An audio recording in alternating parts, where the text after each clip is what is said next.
Today I'm going to tell you a story so raw and heartbreaking, it still aches to remember. A forbidden love so fierce, it defied the land itself until the land answered back with silence. Out on the unforgiving frontier of the American West, where the sky burns gold at dawn, and the shadows hide ancient laws, two souls crossed paths in the wrong place at the wrong time. It all began with a single broken eagle bone, left beside a creek, a tiny, fragile thing, yet heavy enough to shatter a world exile a man from his people and force a woman to choose between safety and the only home she'd ever truly known.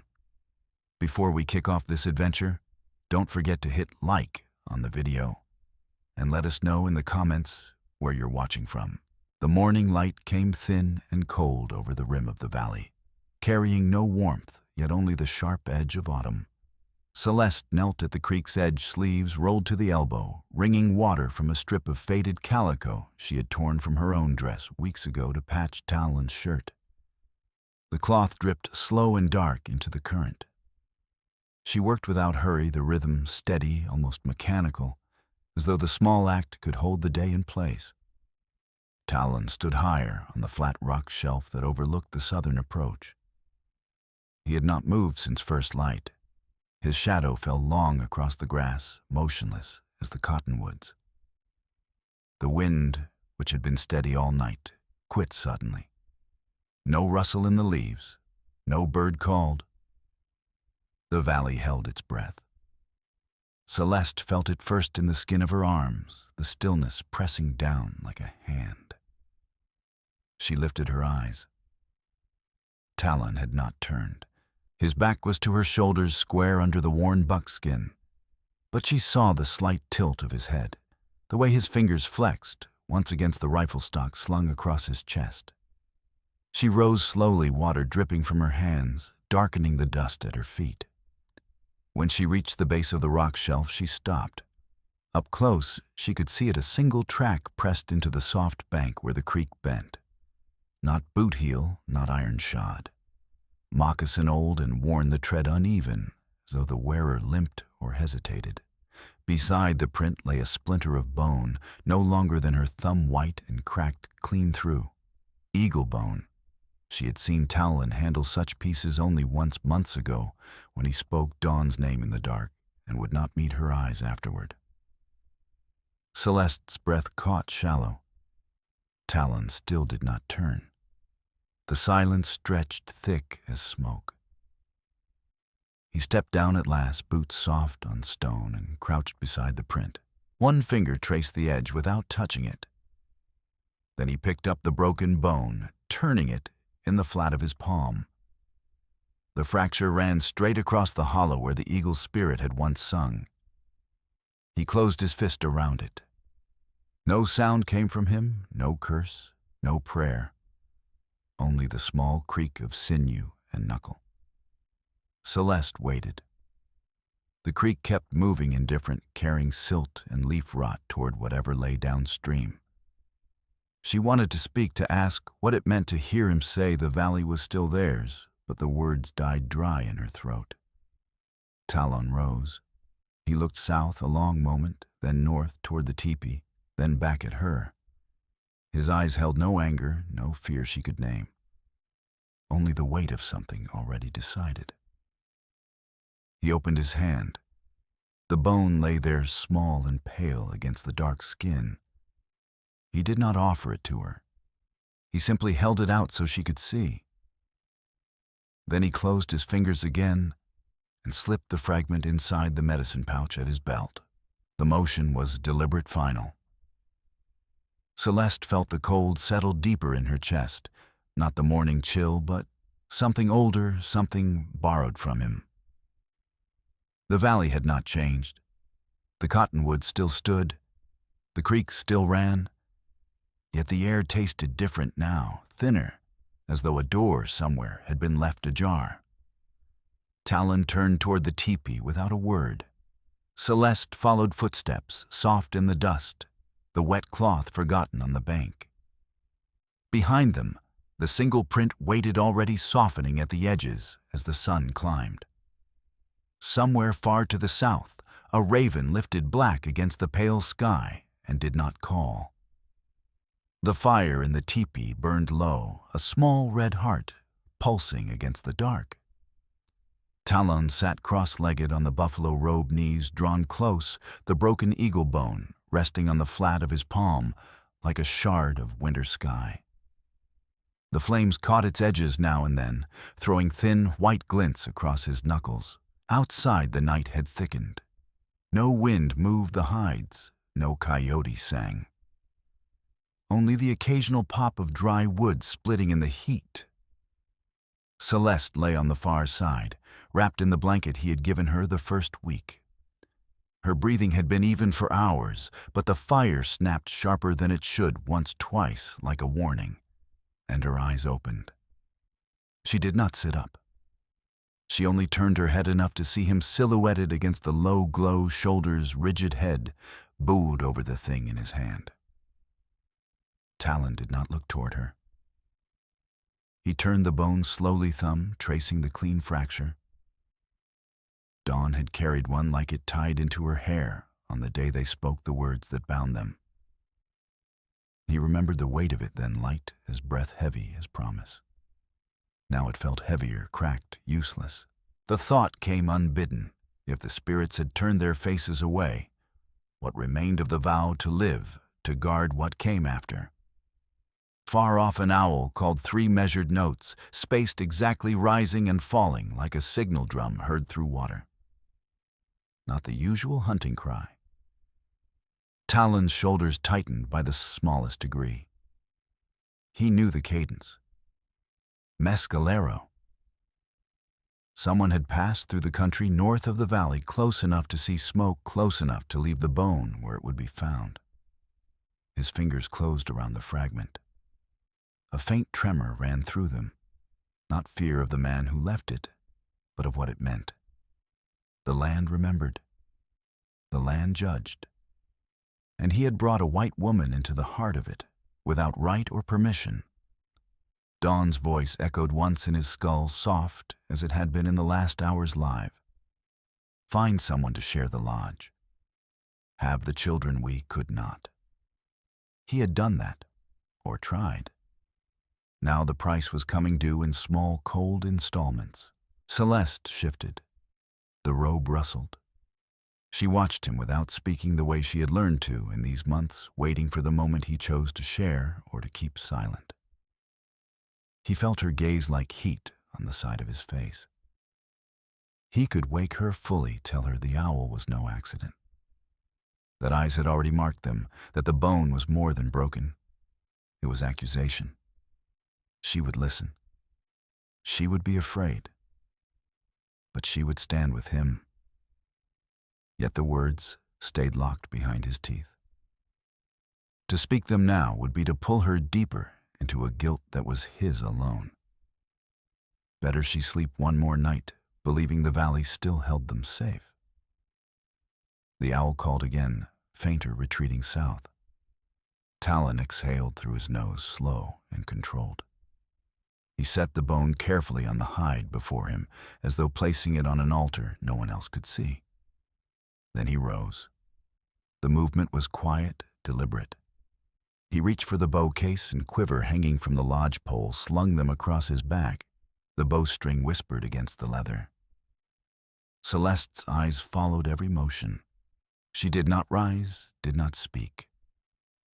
Talon stepped to the door flap, lifted it with one hand. Cold air poured in, carrying the scent of dry grass and distant pine. He paused on the threshold, half in firelight, half in night. For the length of 3 heartbeats, he stood there looking back at her across the small space. No words passed. None were needed. He let the flap fall. Darkness swallowed him. Celeste lay still, staring at the place where he had been. The fire popped once more, sending a shower of sparks up the smoke hole. Outside, the owl did not call again. The silence between them thickened heavy as wet clay pressing down. until it felt like the first crack in something that had never been whole. Dawn came slow and gray, the kind of light that bled rather than shone. Talon moved before the sun cleared the rim, waking Celeste with a touch to her shoulder light, but firm enough to carry the weight of what waited. She rose without protest, pulling the blanket tight around her shoulders against the chill that had settled in the bones of the valley overnight. He led her up the narrow path to the highest shelf of rock, the one that overlooked the southern sweep where the grass rolled away into haze. His steps were measured deliberate, as though each one cost something he did not wish to name. Celeste followed close the hem of her dress, catching on low sage, releasing the sharp medicinal scent with every brush. At the crest, he stopped. The wind here was thin, carrying dust that tasted of dry earth and distant smoke. Talon pointed south without a word. A thread of gray rose straight from the flat country below, no curl, no drift. It stood like a spear planted in the plain, deliberate and unhurried. Celeste's breath caught once, then steadied. She had seen campfires before, but never one that refused to bend. Talon's face remained still carved from the same stone as the ledge beneath them. Only the slight tightening at the corners of his eyes betrayed anything at all. He spoke then, voice low rough, from the night silence. Land does not forgive broken law. The words hung between them plain and heavy. No explanation followed. None was needed. The smoke was no accident of wind or careless spark. It had been built to be seen, built by hands that knew exactly how to make the message plain to one who had once shared their fire. Celeste felt the ground shift under her, not the rock itself, but the certainty she had clung to these past weeks. This place, the hidden fold of green, the clear creek, the quiet that had begun to feel like safety, was no longer theirs alone. Her being here had marked it, changed it drawn eyes that should never have looked. Talon's hand rested on the medicine pouch at his belt. Inside, the broken eagle bone lay quiet. He had not spoken of it since the night before. Now he reached in, drew it out, held it between thumb and forefinger so she could see the fracture again in the pale morning light. She looked from the bone to the smoke, then back to his face. The valley below them lay peaceful still grass, stirring faintly now as the wind returned cottonwoods, whispering among themselves. But the peace felt borrowed, thinning by the moment. He waited, not urging, not pleading, simply waiting for her to understand what he already knew. Stay and the next sign might not be smoke. Leave, and the road north would strip them of the last shelter they had. Celeste's fingers closed around the bone when he offered it. The splinter felt colder than it should, as though it had carried the night's frost inside its hollow. She turned it once in her palm, feeling the sharp edge of the break, then stepped to the small fire pit they kept on the shelf for signal or warmth. She placed the bone among the coals. For a heartbeat, nothing happened. Then the dry wood caught flame, licking up sudden and bright. The bone blackened at the edges, curling like paper in heat. Talon watched the fire take it. His jaw tightened once, then eased. No sound came from him. Celeste stepped back, the heat on her face, the smell of scorched bone, faint but unmistakable. They stood there together, the smoke from the south still rising straight and unyielding, the small blaze between them dying back to embers. Neither spoke. The choice had not been said aloud, but it lay there now plain as the charred fragment in the ash. Far below, the distant thread of smoke held its place against the sky, patient, waiting for an answer that had already begun to form. The sun hung low when they left the high shelf, a dull copper coin slipping behind the western ridge. Shadows stretched long across the valley floor, turning the grass black at the edges. Talon walked ahead, rifle loose in the crook of his arm, pace unhurried but deliberate. Celeste followed a step behind the blanket still draped over her shoulders, and the smell of scorched bone clinging faintly to her fingers. They reached the cottonwood grove near the mouth of the valley, just as the light bled out of the sky. The tree stood alone, bark pale and scarred roots, twisting into the dry earth like old fingers. Talon stopped first. Celeste saw it an instant later, a single arrow driven deep into the trunk at chest height, fletched with 3 hawk feathers sliced clean across the middle. The cuts were fresh, the white quills ragged where the knife had bitten. The shaft pointed straight toward the tipi hidden beyond the bend, toward home. Talon did not touch it at once. He stood motionless, breath, steady eyes tracing the angle of the strike. The feathers had been reversed deliberately. No Mescalero warrior would fletch that way by accident. It was a mark older than words, a quiet sentence passed down from men who had once shared meat and fire with him. You walk no more among us. Celeste felt the air change around her thicker, colder, as though the tree itself had drawn a slow breath and held it. Talon's shoulders did not rise or fall any faster. He simply looked at the arrow the way a man might look at a scar he had carried too long to notice anymore. After a long minute, he stepped forward. His hand closed on the shaft fingers, wrapping the wood without haste. He pulled. The arrow came free with a soft, dry crack splinters clinging to the obsidian point. He held it level between them so she could see the reversed fletching, the careful aim the message meant for one pair of eyes alone. Celeste's throat tightened. She had learned enough of his silence to know this was not anger he carried now, but something heavier, something that settled in the chest and stayed. The valley had been theirs these months, a place where the days passed quiet and unbroken. Now that quiet had been named, and the name was Exile. Talon turned the arrow once in his hand, then gripped it at both ends. The wood gave with a sharp snap, clean final. The 2 pieces fell to the grass at his feet. No sound followed but the faint rustle of wind moving through the leaves overhead. He turned away, then back toward the tipi path. As he passed her, his right hand rose slow, almost without thought, and pressed flat against his chest over the small pouch of soft tan deer hide he wore beneath the shirt. The pouch where he kept the scrap of skin marked with the old signs of his line, the ones Dawn had helped him draw when they were young.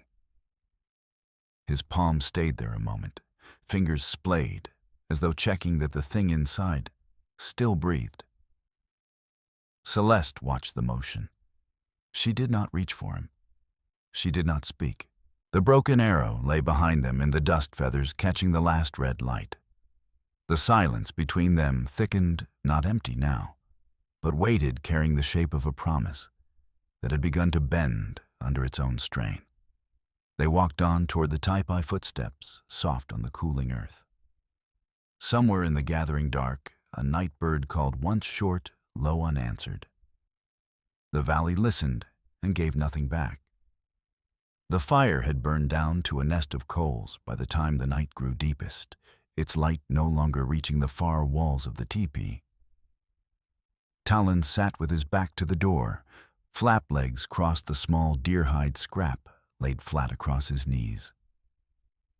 The markings on it, lines and circles drawn in faded red ochre, caught the faint glow shadows shifting over them like memories stirring. He traced one with a fingertip, slow, careful, as though the touch might wear the lines thinner. Celeste woke to the sound of his voice, not loud, barely above the crackle of embers. A low murmur, words in Apache she did not fully understand. But the cadence she knew, the same rhythm Dawn had once used, rocking an unborn child in the dark. Talon's head was bowed, eyes fixed on the hide.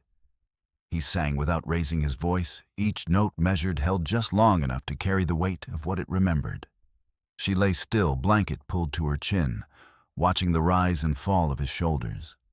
The air inside the lodge was thick with the smell of smoke and tanned hide, undercut by the faint, bitter scent of sage he had burned earlier to keep the night at bay. His breathing came even, But the song faltered once, only once, then resumed quieter. From somewhere beyond the valley rim, a drum answered. Not the quick, hard beat of war, but slow, deliberate strokes. 1, pause. 2, pause. 3. The sound rolled in low across the grass, carried on the night air, unmistakable. Cleansing rhythm, the kind used when a man had walked too far from the path, and the people needed to remind the spirits he no longer belonged. Talon's fingers stilled on the hide. The song died in his throat. He did not look up, but Celeste saw the muscle jump along his jaw the way his thumb pressed harder against the leather until the skin whitened at the knuckle. She sat up slowly. The robe slipped from her shoulder, cool air, finding the bare skin. Talon did not turn. He simply lifted the scrap of hide between 2 fingers and held it out palm up without meeting her eyes. Celeste reached across the small space. Her fingers brushed his as she took it. The leather was warm from his hand, soft from years of carrying. She felt the faint ridges of the markings under her thumb, the same ones he had shown her once, in the first weeks, when he spoke Dawn's name, like a wound that had closed but never healed. The drum continued steady closer now, though still distant enough to be a warning rather than a summons. Talon exhaled through his nose, long and controlled. "Dawn told me to live," he said, voice rough, barely louder than the coals. "But how to live when the land no longer knows me?" The words hung there, plain and unadorned. No plea in them, no demand for comfort. Only the quiet admission of a man, weighing 2 promises that could no longer stand side by side. Celeste held the hide a moment longer, feeling its warmth seep into her palm, then set it carefully between them on the robe. The drum kept its rhythm patient, unhurried. Talon's gaze remained on the fire. Neither moved to speak again. Outside, the night deepened. The drum did not stop. It only drew nearer stroke by stroke until the silence inside the tipi felt thinner than the hide itself, stretched tight, waiting for the next tear. Dawn broke cold and thin, the first gray light sliding over the eastern rim like a blade drawn slow across stone. Talon was already up crouched at the tipi flap, watching the narrow mouth of the valley. Celeste rose behind him, pulling her blanket tight, the chill already deep in her bones. Neither spoke. The drum from the night before had fallen silent some time before moonset, leaving only the hush of grass and the faint creak of cottonwood limbs. He stepped out first. She followed. They walked the short path to the entrance together, boots soft on the packed earth breath, fogging in short, even clouds. At the place where the trail narrowed between 2 low boulders, Talon stopped. A man stood on the high ledge above Apache Mescalero cut to his hair and the set of his shoulders. No paint, no weapons visible. Just the blanket draped over one arm, the stance still as rock. He did not call down. He did not move closer. He only looked. Then, without hurry, he knelt. From beneath the blanket, he drew a small bundle of dry grass, yellow brittle tied once at the middle, with a strip of rawhide. He set it on the flat stone at the very threshold of the valley, exactly where the path crossed from open land into shelter. The bundle lay there like a sentence written in dust. Talon knew the sign as well as he knew his own scars, and the land would give no more water, no more shade, no more protection to the one who had broken its law. The man rose. He met Talon's eyes for the space of 3 heartbeats, long enough to be seen, not long enough to invite words. Then he turned blanket trailing and walked back along the ridge until the rocks swallowed him. Celeste felt the stillness settle heavier than before. The bundle of grass weighted small and ordinary, yet it carried the weight of finality. She looked at Talon. His face had not changed, no rage, no grief she could name, but the line of his jaw had gone tight the way it did when he pulled an arrow from flesh and knew the wound would not close clean. He stepped forward alone.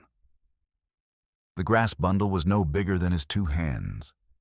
He knelt, drew the small tin of embers he kept wrapped in hide from his belt, and blew once soft controlled until a red glow answered.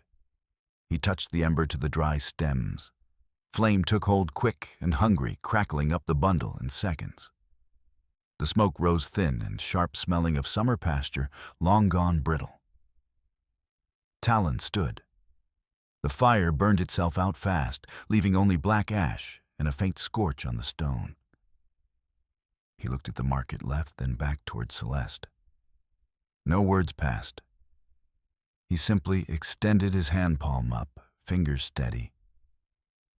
She crossed the short distance. Her fingers closed around his. The skin was warm from the ember rough, from years of bowstring and rains. She felt the faint tremor in his grip, not weakness, but the last strain of something letting go.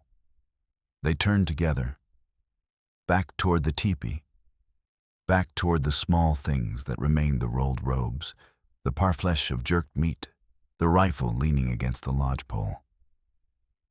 Talon released her hand only when they reached the entrance. He lifted the flap, stepped inside first, then held it for her. Outside, the ash cooled on the stone. A light wind stirred it, scattering fine black flakes across the threshold. The valley lay quiet still, but the quiet was different now, hollow waiting. No bird called. No water sounded louder in the creek. Only the soft scrape of hide being folded, the metallic click of a rifle barrel being checked, the slow, even breathing of 2 people who had crossed a line there was no stepping back over. They worked without haste, without speech. The sun climbed higher. The day waited. The 3rd day out, the sun rose without mercy, a flat white eye staring down on the open plain. Talon led the mare by the bridle, walking ahead, while Celeste rode the pack horse, trailing with what little they had salvaged, 2 rolled robes, a parfleche of dried meat, the rifle wrapped in oiled hide. Dust rose in small puffs under their feet, settling on skin already cracked from wind and sun. No words passed between them since dawn. Only the creak of leather, the soft clop of hooves, the occasional dry rustle of grass giving way. By mid-morning, the land began to slope gently toward a shallow draw they both remembered. Talon slowed first. The mare lifted her head, nostrils flaring, then dropped it again. He stopped at the edge of the draw where the old trail crossed a narrow creek. The water had been ankle-deep here once, clear enough to see the pebbles on the bottom. Now it was a thin, sluggish thread, barely wetting the stones. The banks were cracked mud, the grass along them brittle and yellowed, curling at the tips, as though scorched by something other than sun. Celeste dismounted slowly. Her boots sank slightly into the soft earth. She walked to the water's edge and knelt, cupping her hands. The trickle she caught was warm, tasting faintly of alkali. She let it run through her fingers. Talon stood a few paces back, looking not at the creek, but at the ground. Around it, the faint circle of an old fire pit, blackened stones, half buried. The shallow depressions where teepee poles had once stood. The trampled path leading north already fading under new growth. No fresh sign. No moccasin print. No horse droppings. No broken arrow. The band had moved on, clean, leaving nothing behind but absence. The birds did not come here anymore. No quail scattered from the brush, no hawk circled overhead. Only the wind moved low and steady, carrying the dry scent of dying sage and distant dust. Talon stepped to the creek, stepped. He knelt on one knee, the motion careful, almost reverent. He dipped his hand into the shallow flow, let the water pool in his palm. It barely covered the lines of his life. He lifted it to his face, let it run down his cheeks in slow trails mixing with the sweat and dust already there. The gesture was quiet, private, something between a man and the land that had once known him by name. When he rose, water dripped from his chin onto the cracked earth, darkening it for a moment before it vanished. He turned to Celeste. His eyes held hers steady, no plea in them, only the plain truth. "This land has chosen," he said. The words came low, rough, from 3 days of dust and silence. No more followed. Celeste felt the weight settle deeper in her chest. Not grief, exactly, but the slow understanding that what they had lost was more than shelter. It was the quiet certainty that the earth itself could still remember, a man could still give back. Now it gave nothing. Talon looked north, where the plain stretched flat and unbroken toward colder country. Then south once toward the valley they had left. He did not linger on the view. He simply turned his back to it, shoulders squaring under the weight of the rifle sling. Celeste mounted again, without being asked. Talon took the lead rope, started walking. The mare followed, hooves striking dry earth in slow rhythm. Behind them, the creek continued its thin trickle, indifferent now to who passed or who stayed. The old fire pit waited in silent stones, cooling under the climbing sun. They moved on into the open land, footprints faint behind them, already softening at the edges. No road back, only forward into country that did not yet know their names. The 6th day north, the sky turned the color of old lead, low and pressing. The wind came first sharp from the north, carrying ice needles that stung the face like thrown gravel. Talon felt it shift in his bones before the clouds closed over the sun. He scanned the plain eyes narrowed against the sudden bite and spotted the shallow bowl of a buffalo wallow half a mile on. No shelter, but better than open ground. They rode hard horses, snorting steam hooves, churning dust that the wind whipped away. By the time they reached the depression, the first heavy flakes fell thick and wet, sticking to manes and shoulders. Talon swung down, pulled Celeste after him. The wallow was deep enough to break the worst of the gale, its sides packed hard by countless seasons of bison rolling. He led the horses in, hobbled them against the back wall where the earth curved up like a cupped hand. Then he dug hands, scraping frozen dirt, until they had a shallow hollow shielded on 3 sides. Celeste gathered what dry buffalo chips Talon had carried in the parfleche. He struck flint to steel sparks, jumping in the gloom. The first flame caught slow, reluctant, fed by chips that smoked thick and acrid. They crouched over it, backs to the wind, shoulders touching. The horses stamped and blew tails to the storm ice, already crusting their lashes. Night came fast.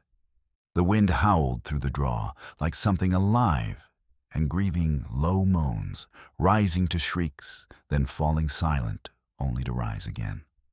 Talon fed the fire piece by careful piece, each chip placed with the same measured care he once used on arrows. Celeste sat close, knees drawn up, blanket pulled tight. The cold seeped through hide and wool into marrow. She watched him shiver once small, involuntary, then clamp it down. He did not speak of dawn. He did not need to.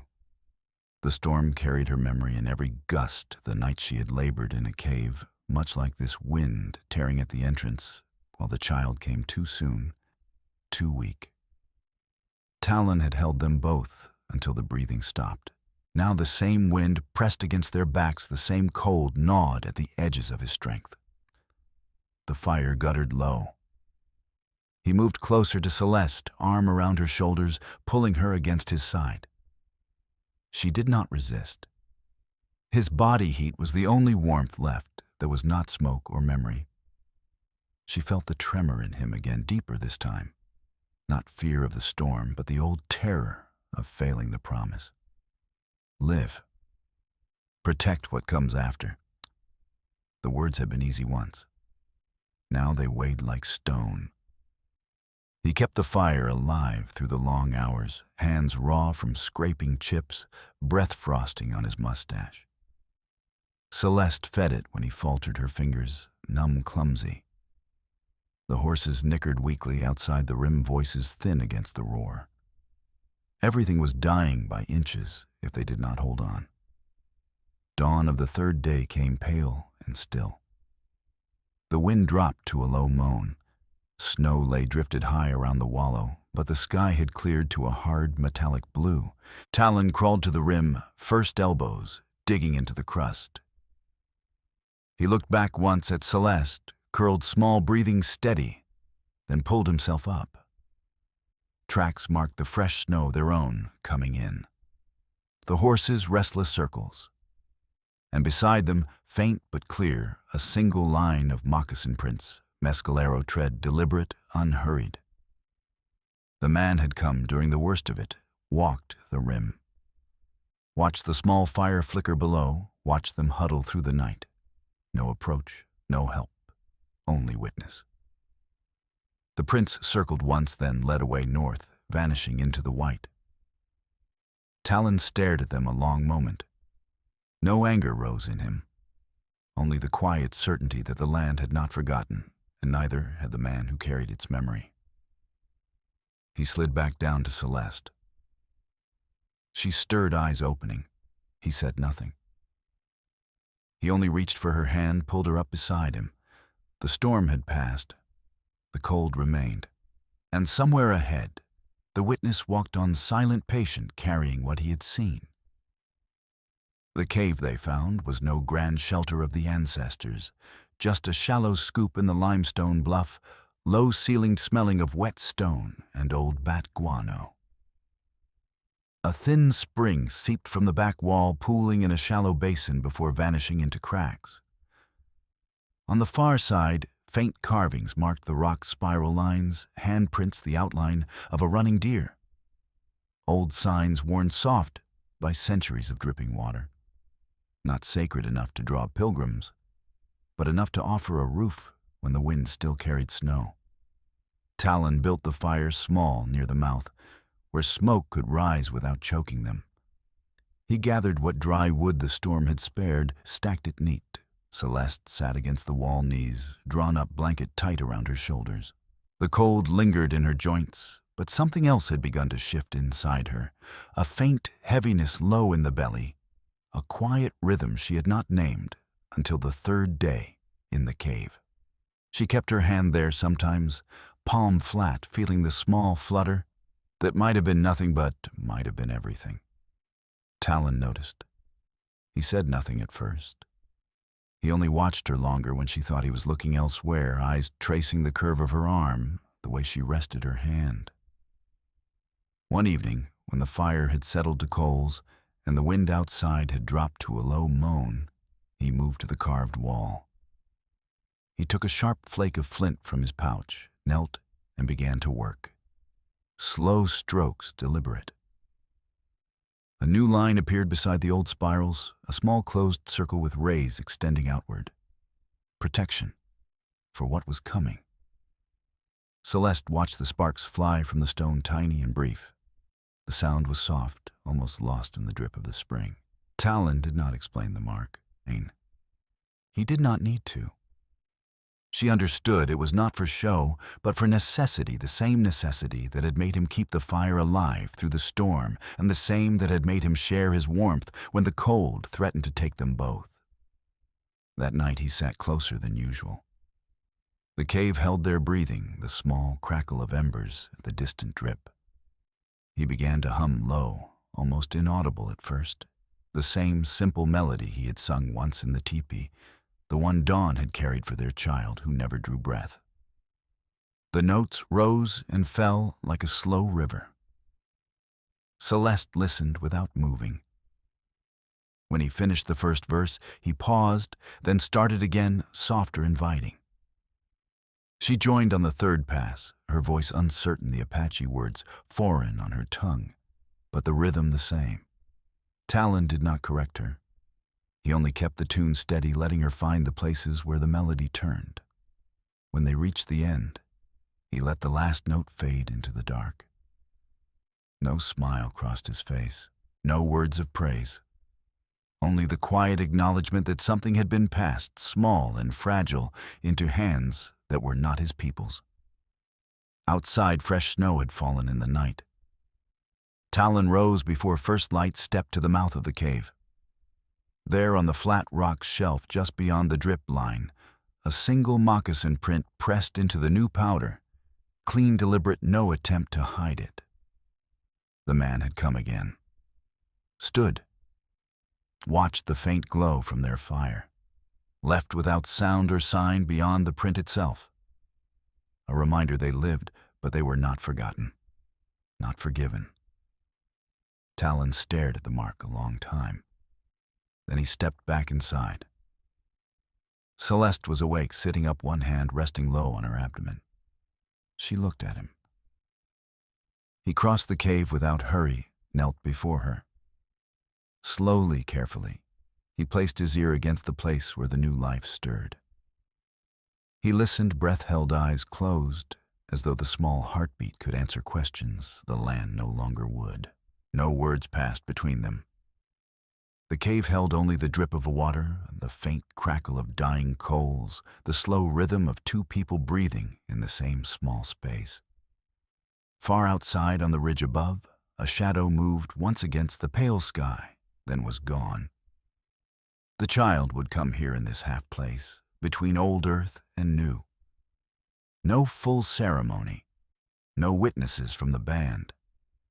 Only what they could give with their own hands, their own voices, their own stubborn will to keep breathing. The silence stretched thick and unbroken, carrying the weight of what had been lost and what might still be kept. The rain had stopped before first light, leaving the grass heavy and silvered with drops. The border was no line drawn in stone, just a shallow stream cutting through low hills, water running clear and cold over rounded pebbles. Talon and Celeste stood on the south bank, the mare and pack horse waiting a few paces back, heads low, breath steaming in the chill.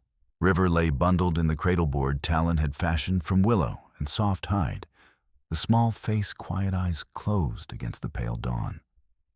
Celeste held the cradle steady against her hip. Talon stood beside her rifle, slung loose blanket coat still damp from the night. In his hand, he carried the last thing he had kept close, the small scrap of deer-hide edges, worn thin. The ochre lines of his lineage faded, but still sharp enough to read by memory. He looked north across the water-flat country rolling away under a sky the color of new tin. No flags, no soldiers, only the stream murmuring its indifferent way. South behind them, the land they had left lay silent now. No drum answered, no footprints followed. The Mescalero had spoken their judgment in the only way that mattered, by turning away completely. Talon knelt at the water's edge. The current tugged at the hem of his leggings. He drew his knife short blade, worn handle held the edge to the pad of his left thumb. A thin line of red welled up dark against the skin. He pressed the hide to the cut, let the blood soak into the markings until the lines darkened once more. No chant rose from him, no song to carry the offering, only the soft drip of blood into the stream mixing with the clear water, turning it briefly pink before it cleared again. He held the hide out over the current. For a long moment he did not release it. His fingers tightened, knuckles whitening. Then slow, as a man letting go of breath held too long, he opened his hand. The scrap slipped free, caught the flow, turned once in the eddies, and drifted downstream, small, dark, against the silver surface, until the mist swallowed it. He rose without looking back. The cut on his thumb closed itself in a thin seam. He wiped the blade on his sleeve and sheathed it. Celeste watched the place where the hide had vanished. She said nothing. There was nothing left to say that the land had not already taken. Talon stepped to her side, stepped to her. He lifted the cradle board gently from her arms, settled it against his chest, so the child rested over his heart. River stirred once, small fist opening, closing, then settled. Talon looked at Celeste. She met his eyes. No smile passed between them. Only the quiet understanding that what remained was enough to keep walking. On the low ridge to the east, the witness stood motionless, blanket-wrapped, tight face shadowed under the brim of his hat. He had come no closer than this for weeks. Now he watched them cross the shallow ford water, swirling around their legs, horses splashing slow behind. Talon did not turn. Celeste did not look up. The man waited until they reached the far bank, until the mist closed around their shapes. Then he turned blanket trailing and walked south back into the country that still knew his name. He carried no message, no warning. Only the memory of a man who had once been Apache and the child who would never hear the full measure of what that name had cost. Talon and Celeste moved north into the new land. The wind rose behind them cold, carrying the faint scent of pine and wet earth. No one waited on the other side. No fire burned to greet them. Only the open plain, the slow rhythm of their steps, and the small, steady breathing of the child between them. They walked on. The stream murmured at their backs, carrying what was left of the past downstream into silence. The scar on Talon's thumb had already begun to close. The one inside would not. Finally, let me send my deep thanks to you. Thank you for listening and for allowing this story to speak to your heart. The Wild West still holds countless truths, some painful, some tender, all worth remembering. Stay with us, subscribe, comment, and invite others to discover these untamed stories. From our hearts to yours. Thank you for being part of this journey. Aviso legal, bar disclaimer. Each story shared here is produced for storytelling enjoyment. Certain scenes may include fictional or dramatized elements inspired by historical circumstances. Although AI tools assist us in visuals narration and script development, the emotional tone, editing, and quality control are conducted by people to ensure meaningful experiences. We fully uphold YouTube's policies, using no deceptive recreations or impersonations of real individuals. All creative resources are properly licensed. Unauthorized copying, re-uploading, or remixing is not permitted. Thank you for supporting the effort behind every episode we create.